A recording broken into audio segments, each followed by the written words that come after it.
Hi, I'm Nancy Drew.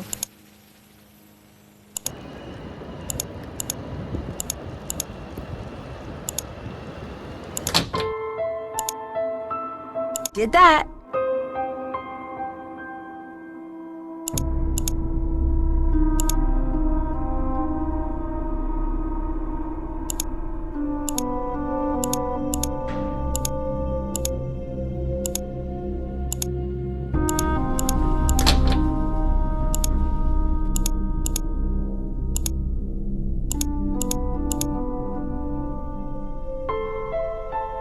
Hi, I'm Nancy Drew. Who are you and how did you get my journals? That's a question for another video. I must insist that you tell me, where did you find these? For this, we should go somewhere else. Okay, let's load another place then. Huh? You arrived already? Well, I guess loading times in games are not what they used to be. Anyway, today we are going to talk about a huge franchise, Nancy Drew. But before we get going, let me first welcome you to this episode of Talks Retro Corner. So, until a couple of months ago, I was completely unaware of this franchise. Not only in regards to the novels, but also the games. If we, for example, take the numbered PC games only, there are already 34 entries to date.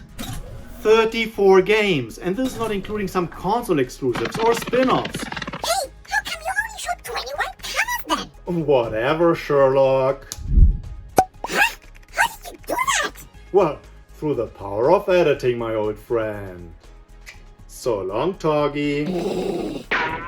As said, the games are only one part of this franchise. There are several mystery novel series, comic books, movies, TV shows, and so on.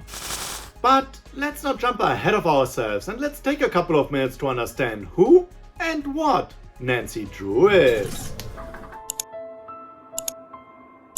It all started with Edward Stratemeyer.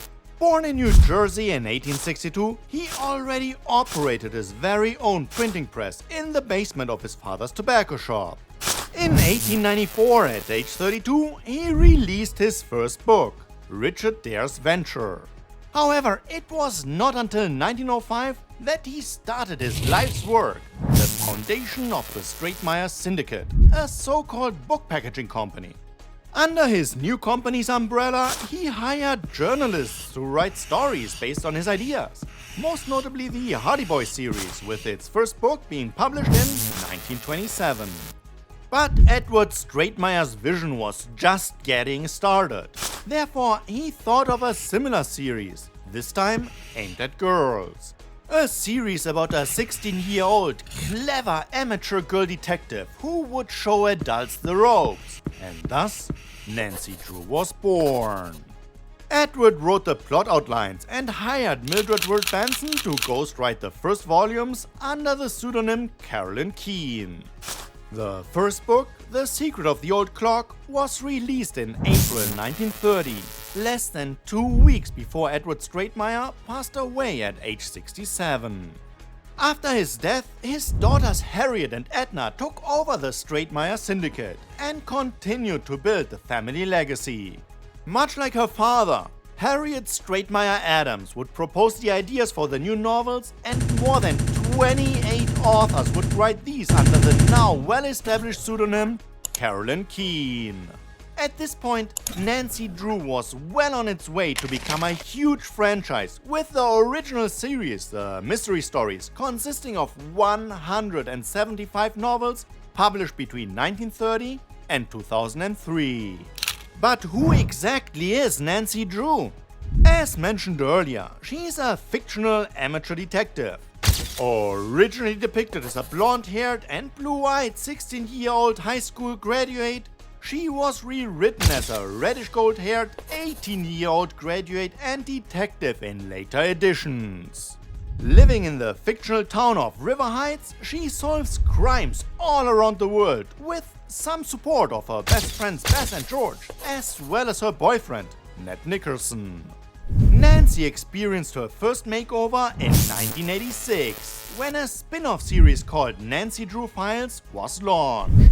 It ran until 1997, and during these 11 years, 124 novels were published. These novels had a greater emphasis on adventure, malice, and romance, which did not sit well with many fans. Despite that, the series sold more than 17 million copies. In the early 2000s, sales of the Nancy Drew books began to drop, and the publisher decided to, once again, reboot the franchise. A new series called Nancy Drew Girl Detective was born in 2004 and ran until 2012, counting 47 titles. Here, Nancy is forgetful, an object of jokes, and interested in other things over solving mysteries. Alright, I think you get the gist of what and who Nancy Drew is. As mentioned before, there are as well comics, crossovers, movies, and a 2019 4-season long TV show. And of course there are the games. 34 numbered entries, and yes, there are a couple of games that were released on other platforms like the Nintendo DS, which were developed by other studios. But all mainline titles were developed by one studio, Her Interactive. Her Interactive was founded in 1995 as a subdivision of American Laser Games, which brought us classics like Mad Dog McCree and Crime Patrol. After some initial success and then becoming independent, Her Interactive released their first Nancy Drew game in 1998. Its title? Secrets Can Kill. It is based on the 1986 novel of the Nancy Drew File series. But anyway, the game is a first-person point-and-click adventure, and it is up to you in the skin of our protagonist to solve the case. But before we dig into the remaster, let's have a look at the physical edition. Like this one, some of Nancy Drew's physical editions come in a cardboard sleeve, which, how fitting, opens like a book and introduces the game. I do love the texture of these sleeves, which highlights the most important elements. Inside the sleeve is a standard emery case with some ads, small instructions, and of course the disc containing the game. Nothing special, but a bit more than current standard physical editions. Now let's have a look at the other physical edition, the book on which the game's story is based on. This particular one is intriguing. It is a hardcover, but was actually published as a paperback. This one appears to be the original 1986 edition, and at one point or another, the library, in an effort to save the book, must have had no other choice than to cut out and tape the cover onto a hardcover, and paste the book inside. At this point, it is quite fragile, and I wonder just how many people must have read it. Okay, so much for the history and the different formats of Nancy Drew. And if this intro was a bit too long, I do apologize. But there's just so much to this franchise, and I still feel that we only scratched the surface. No biggie, bro. It was dope. Are you okay? Do you have a fever or something? That's what you get when you show some grades. Well, he is a little bit weird today, like polite. Anyway, without any further ado, let's load the game and see what it is all about. The start of the game already put me in a good mood. Instead of a simple list-style menu, we find ourselves at Nancy's desk, Hi, I'm Nancy Drew. where she introduces us to all the menu options. Go ahead and poke around. I have to admit though that the very close to US suburb lifestyle background sounds, especially the lawnmower and the edge trimmer, can get quite annoying after a while. The menu also hosts a fully voiced tutorial for newbies like me. Other than that, you find ads for past games, the introduction to the current case, and of course, If you think you're ready to dive into that mystery, just click on the plane ticket and you'll be on your way. which I promptly did. There are two difficulty options. Junior, and Senior Detective. I'm really proud of myself not to have succumbed to my ego and did end up choosing the Junior difficulty option, which gives you access to a journal and is supposed to make the puzzles a bit easier.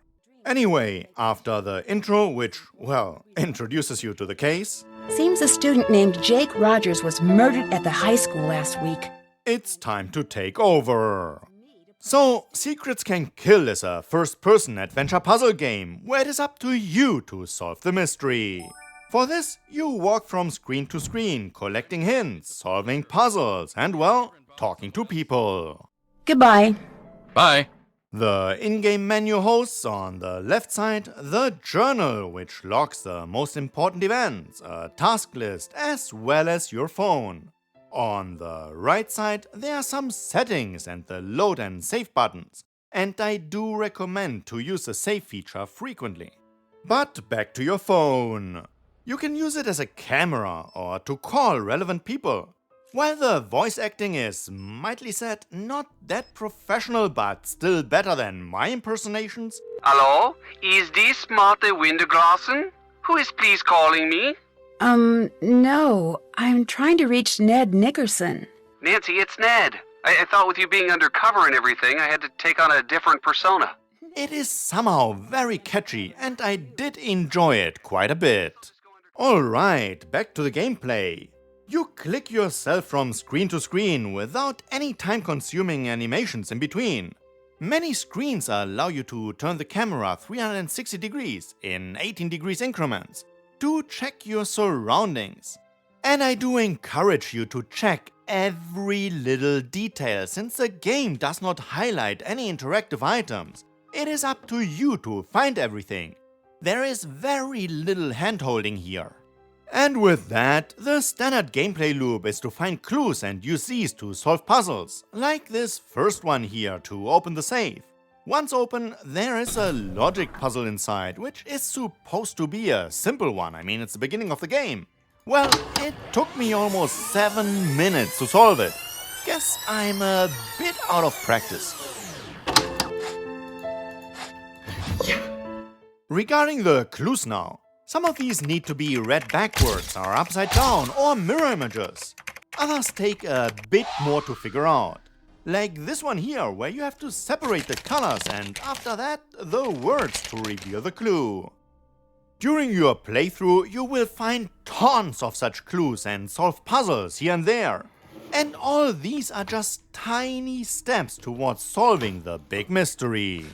So at this point, I was 2 hours into the game and completely overwhelmed. The world itself is very small, but packed with details. Luckily, some of these are redundant and there's no real penalty for missing them. But you don't know which ones. Anyway, I felt that I found so many clues, had read so many documents, but still did not make any significant step towards solving the case. So I started to interrogate the students. Another big portion of the gameplay loop. Every character has a very distinctive, over-the-top personality, like the football player Hector The Hulk. Sanchez. The Hulk? You are new around here. I play for the Manatees, one of the best teams in the state. I leave the others in the dirt, man. Soon it's college ball, and then the pros. Showtime. The hall monitor, Connie Watson, who doesn't seem to care that her ex-boyfriend just got murdered. Didn't I hear you were dating Jake? Hey, a girl can make a mistake, can't she? Or, for an exchange student, Hal Tanaka. Actually, my first name is much longer than that. all of these characters are heavily exaggerated, which actually makes the conversations very fun to go through. You must have some special contacts. Just special enough to see beautiful women like yourself. What do you mean? Get it? Contacts? Needless to say, that all of them are our suspects. Through these conversations, the clues that you collect, and the documents you read, you start putting together the puzzle in your head. As said, the game doesn't really hold your hand, and it is one of those games that you keep thinking about, even after calling it a day. What does that poster mean? Why person mention this? How does the puzzle even work? But anyway, once you've figured out most of the clues, got to the solution of the main puzzle, and are on your way to actually solve it, well, the feeling of excitement is just so rewarding. Okay, besides the main story, there are also some side activities you can pay for, with in-game coins that is. You can find these coins everywhere and you can use them to buy soda cans.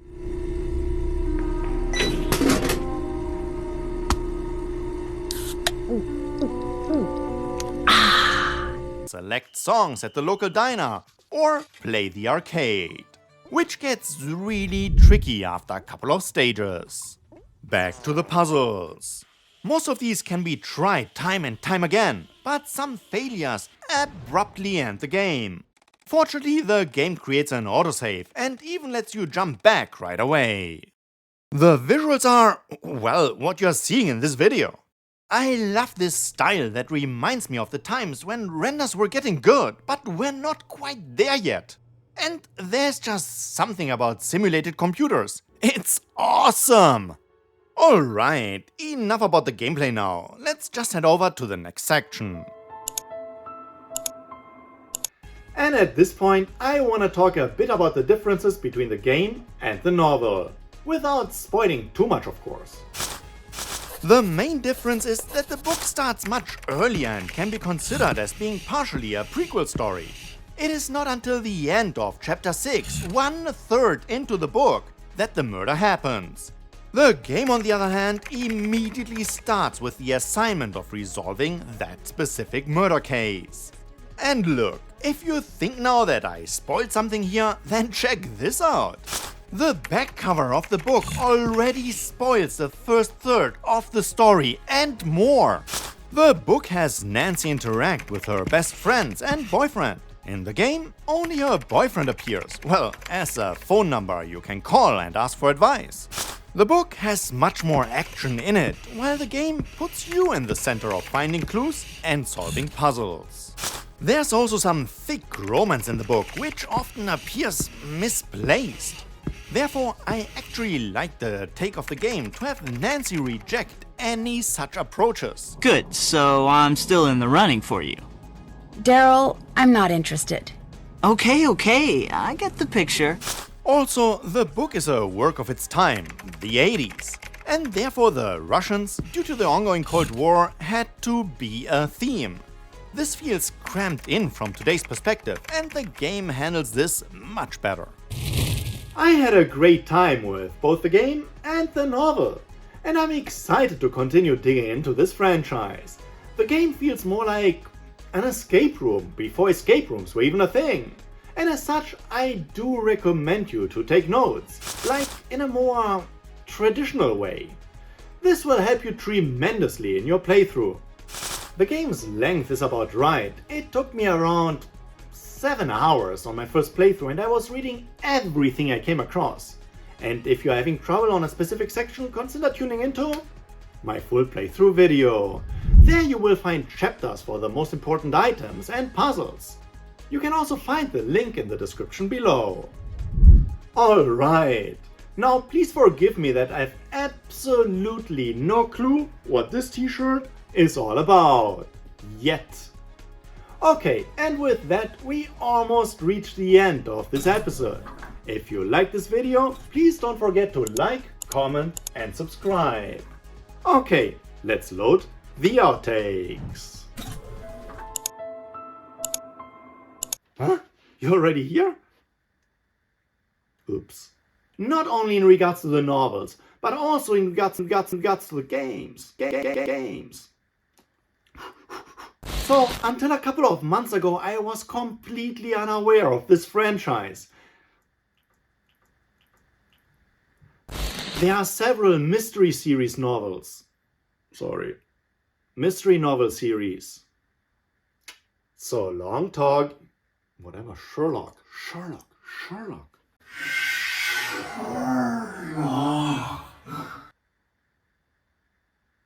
And yes, there were a couple of games released on other platforms like...